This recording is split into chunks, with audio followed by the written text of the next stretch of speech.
Assalamualaikum warahmatullahi wabarakatuh. Kawan-kawan semua, terima kasih sudah sabar menunggu. Walaupun di dalam mulai ada press conference lain soal kejahatan itu ada banyak pembunuhan, minuman keras dan lain sebagainya. Nah ini bukan minuman keras, tetapi masalah yang keras juga diperdebatkan. Ini pembunuhan karakter. Pembunuhan karakter assassination. Tetapi yang datang ke kita adalah Profesor Din Samsudin. Kawan-kawan sudah tahu beliau selain seorang guru besar juga pernah menjabat sebagai Ketua Umum PP Muhammadiyah, pimpinan pusat Muhammadiyah dan MUI, Majelis Ulama Indonesia. Datang khusus, wabil khusus untuk Dr. Tifa, tetapi mudah-mudahan juga nyerempet-nyerempet ada Roy dan Rismond. Apa yang disampaikan beliau? Tadi beliau berjanji akan menyampaikannya setelah pemeriksaan. Dan beliau tidak tanggung-tanggung didampingi oleh LBH Muhammadiyah. Masya Allah. Ya. Jadi selama proses pemeriksaan, dan memang LBH Muhammadiyah khusus untuk Dr. Tifa, itu memang melakukan asistensi juga. Jadi ada beberapa lawyer dari LBH Muhammadiyah yang mengasistensi Dr. Tifa dalam konteks ini. Karena konon Dr. Tifa juga anak didik Muhammadiyah, alumni dari Muhammadiyah yang pernah bernyanyi dan lumayan lah suaranya agak bagus sedikit. Oke, the one dan the only Profesor Din Samsudin. Silakan, Prof. Saya pegangkan bukunya. Mau ditunjukkan. Mau ditunjukkan. Bismillahirrahmanirrahim.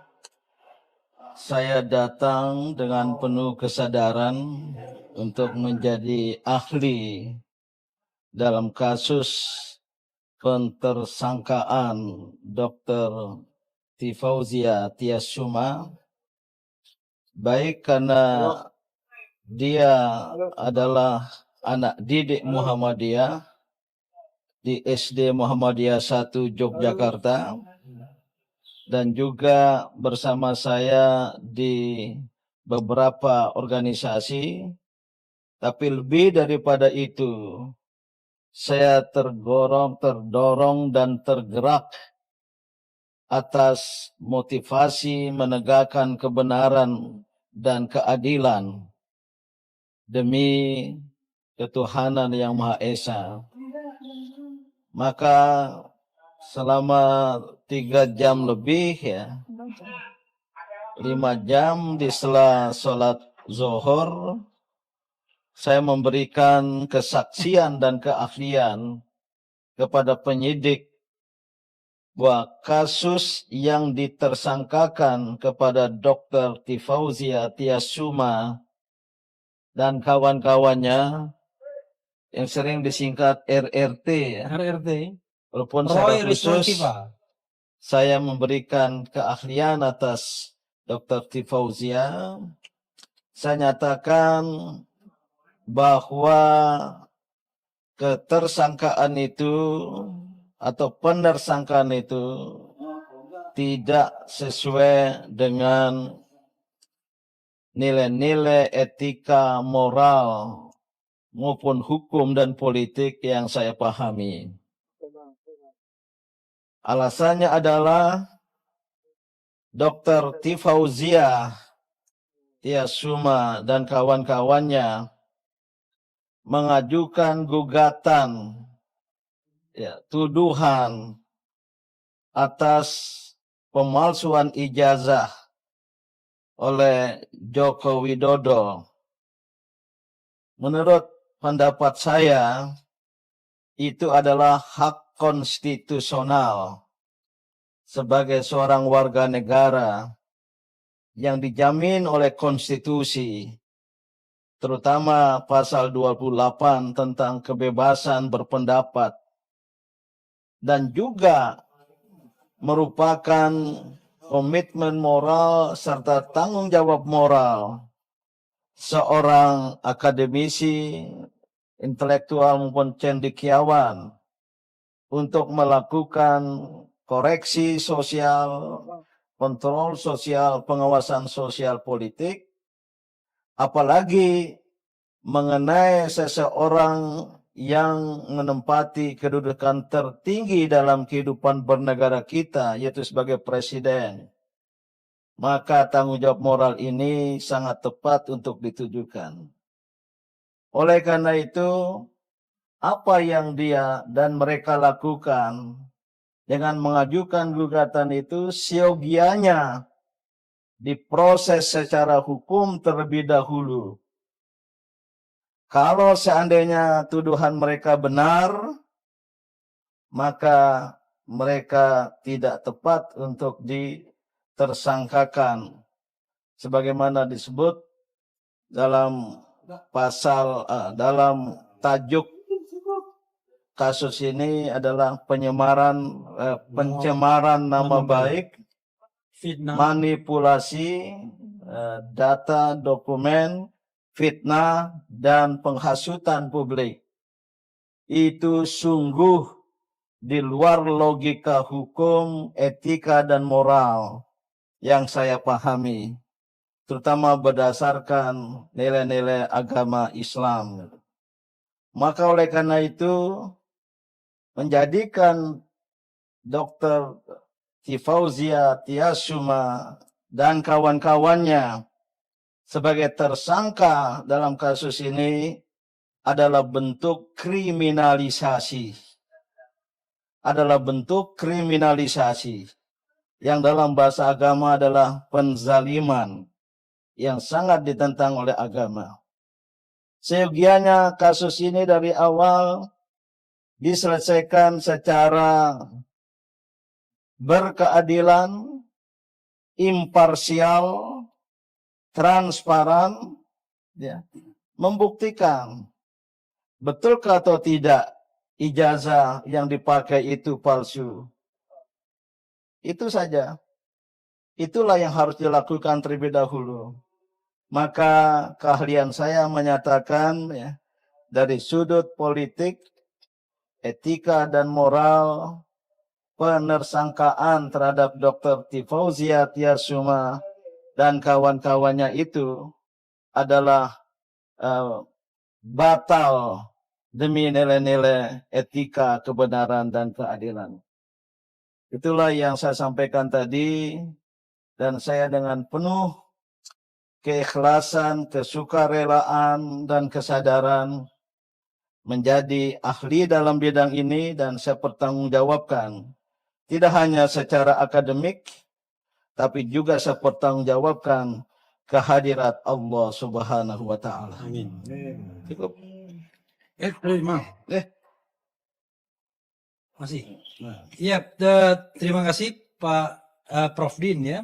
Jadi strong point-nya dari sisi politik, etika, moral tidak pantas Dr. Tifa termasuk juga Roy dan Risma ditersangkakan. Apalagi oleh seorang mantan presiden yang 10 tahun berkuasa. Itu yang poin yang paling penting.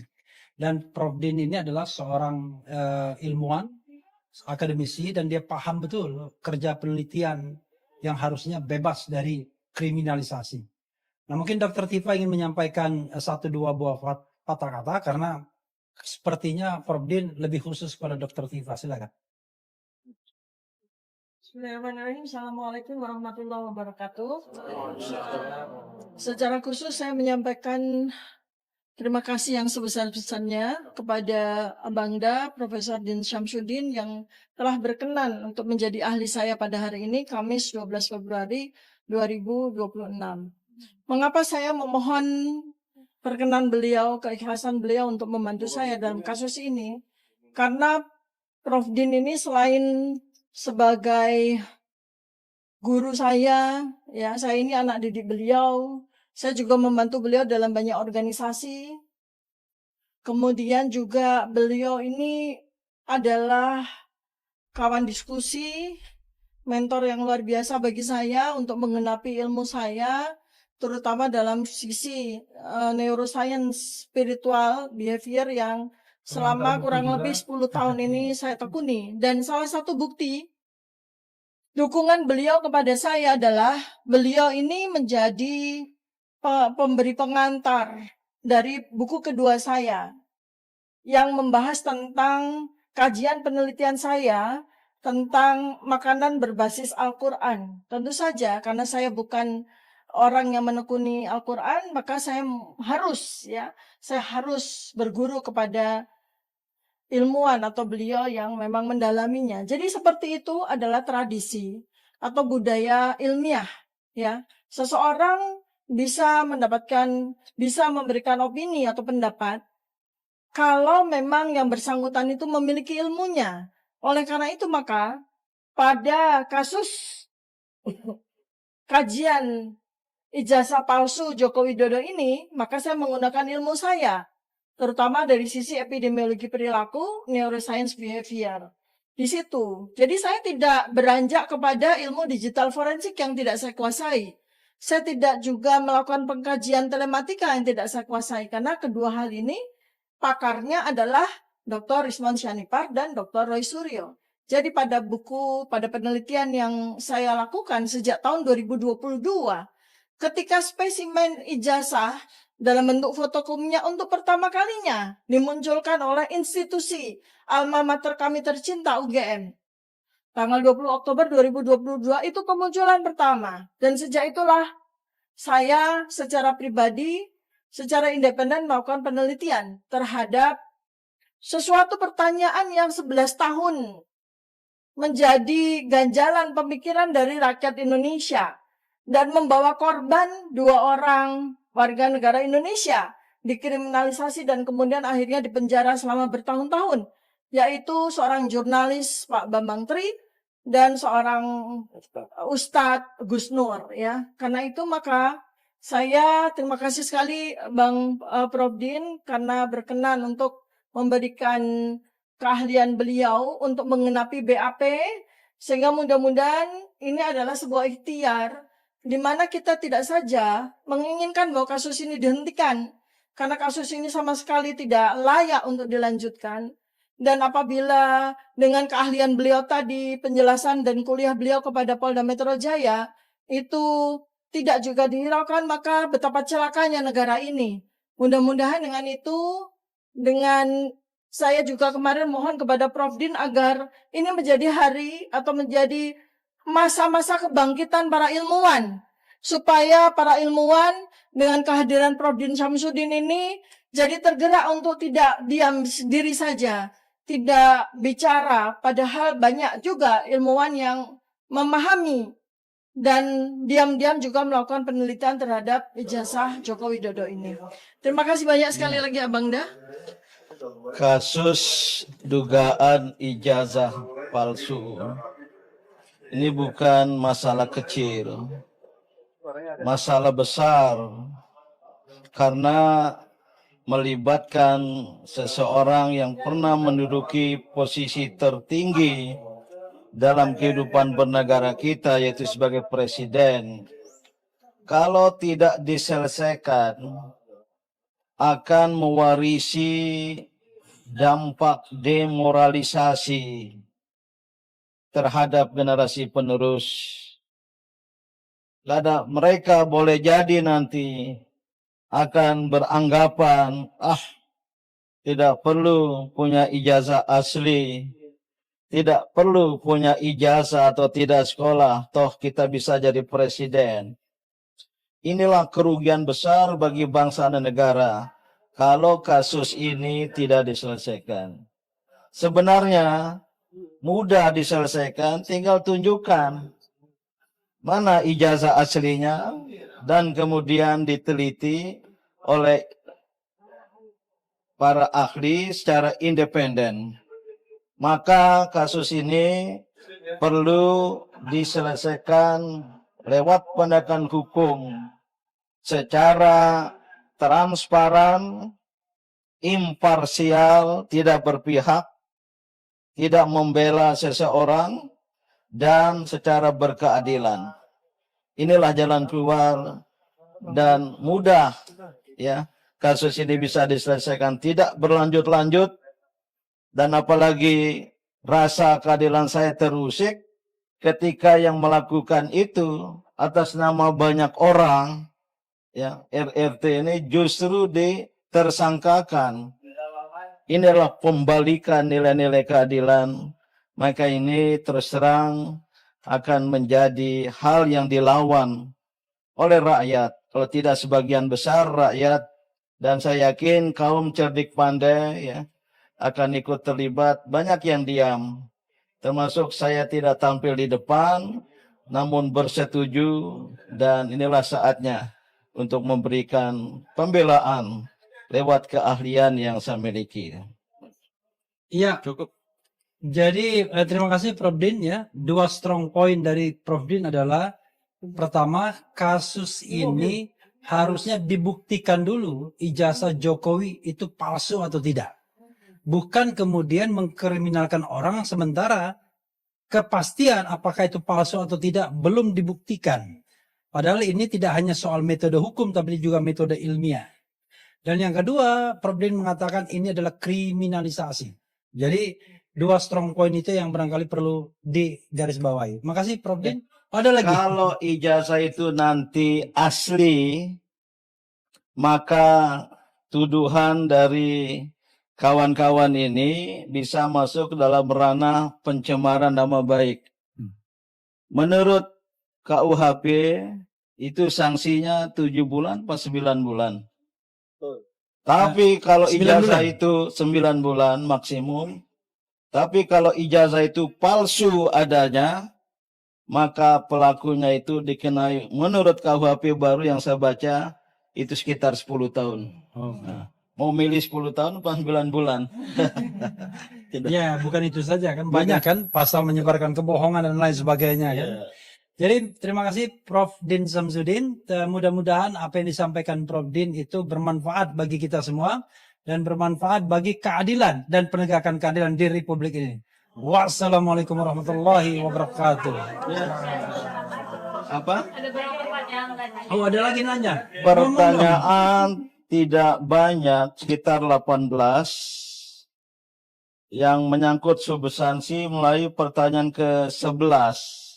Sekitar 8-9 pertanyaan yang sebelumnya lebih informasi identitas, kuasa hukum dan lain sebagainya. Seperdua waktu banyak tadi soal identitas, latar belakang saya, sekolah saya dan lain sebagainya ini.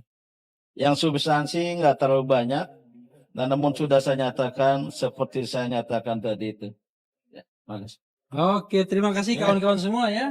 Masih ada satu ahli yang kita tunggu, Muhammad Sobari. Di dalam deh. Ya. Oke, tunggu sebentar ya. Mau nunggu Muhammad Sobari nggak? Nunggu ya? Saya ada acara lain kan. Makasih Prof. Din. Sehat-sehat.